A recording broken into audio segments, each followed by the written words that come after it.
Worldwide Movement, Peace, Love, Respect, Part 2, talking about the population efforts of the world's socio-economic elite. Real quick before I get cut off again, um, some of the ways or forms of that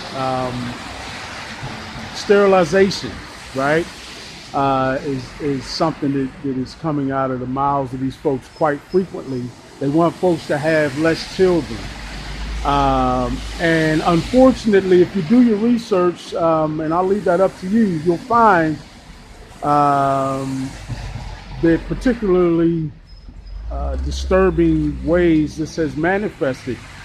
Take a look into Planned Parenthood, by the way, and the founder of Planned Parenthood and what her background is, and her sterilization efforts across the globe, which have unfortunately been almost exclusively aimed at individuals of color, right, in various countries.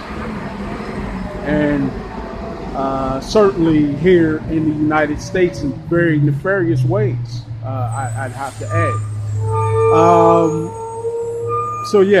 Sterilization, they want to control who can have children and how many, right? Also look at, unfortunately, outright killing people in very nefarious ways. So you take a look over your head, and a lot of folks are talking about chemtrails, and it has gotten to be known. This is data recorded by various environmentalist groups and very concerned individuals who have gone and taken these and had lab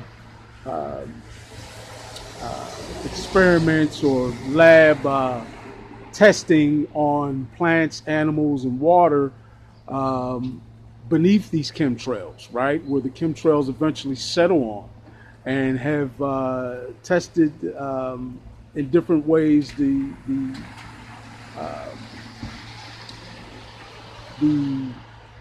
things that are contained within these chemtrails, toxic chemicals like barium and soft metals that we certainly wouldn't want to have falling over our heads, like aluminum and zinc, and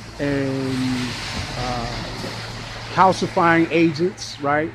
Things that calcify your pineal organ, and various other toxins, right? So certainly we would have to list that as a very, very widespread and incredibly disturbing means of these depopulation efforts. Look at the water, how toxic our water is, and the fact that chlorine and fluoride both added to our water, certainly not something that's acceptable, folks. I mean, they're literally poisoning folks through the air and the water. There's a lot of other toxins and lead and things that are found in our water, and some other chemicals. I forget the name of the one chemical, but it's been directly linked to sexual changes in that unnatural, I'll say, I guess, increases in homosexuality and people at very young ages. To me, when we're talking about folks that are 9, 10, 11, 12 years old, really they don't need to be, in my estimation, exploring their own sexuality that much in terms of intercourse and things of that nature, let alone getting into homosexuality, which is a very complex issue. I won't go too far into that, but so there's a lot in the air and the water, and then let's talk about the food real quick, right? Just walk into your average grocery store.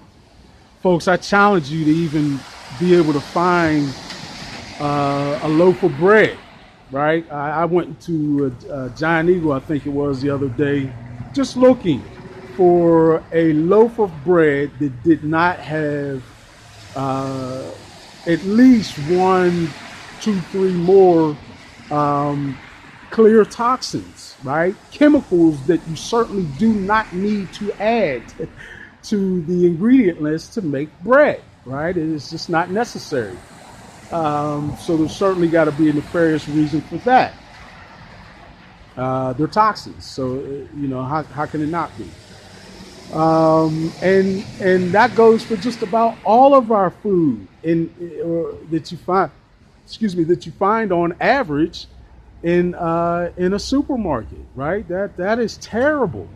And what's even more disturbing is that you see a huge jump in those toxins and calcifying agents when you go into like dollar stores, right? And there are many neighborhoods that are quote unquote impoverished or low income areas that a dollar store or something of the like is essentially like their grocery store. I had a friend of mine who I worked with, and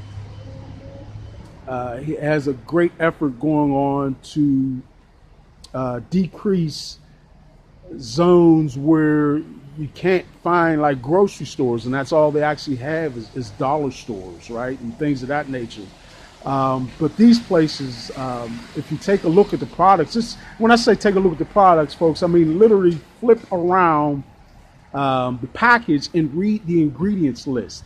Please, folks, when you're shopping, never rely on the front advertising labels. Those are just advertising labels. They're not really legally bound to tell you exactly or truthfully what is in the product. The ingredients list is, even though I don't trust all these manufacturers to even adhere to legality, but yeah, at least look at the ingredients and everything that you're putting into your body.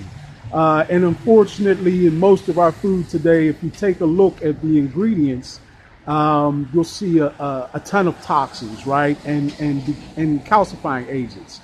And again, when I'm talking about calcifying agents, I'm speaking about chemicals like calcium phosphate, often the calcium additives, right,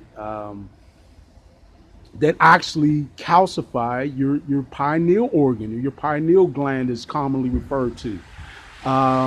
That's terrible. You do not want that happening, right?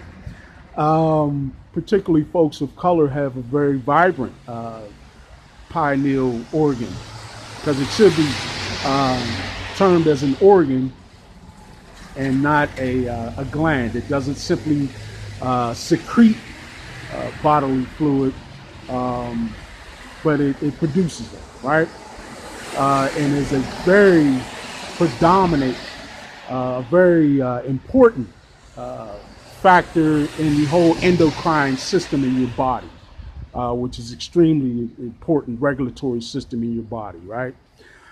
Okay, so folks, yeah, this is very disturbing that the people in this world who have the most money, the most resources, have it on their minds for many of us to simply go away in whatever way they deem that it's best for this to happen. They want us to either die, okay? They want us to either die or simply not be born. That should be a very sobering statement, but it's very real. In fact, there are nefarious projections made in the famous Georgia Guidestones. Look into that. That talk about getting the world population down to some ridiculous number, I believe like 500 million. You know how many? Yeah, a lot of people would have to die to get there, right? Over 6 billion people would have to die to get there. So this is very disturbing. It's sad, but it should be alarming. It should wake us all up and have us hold these socioeconomic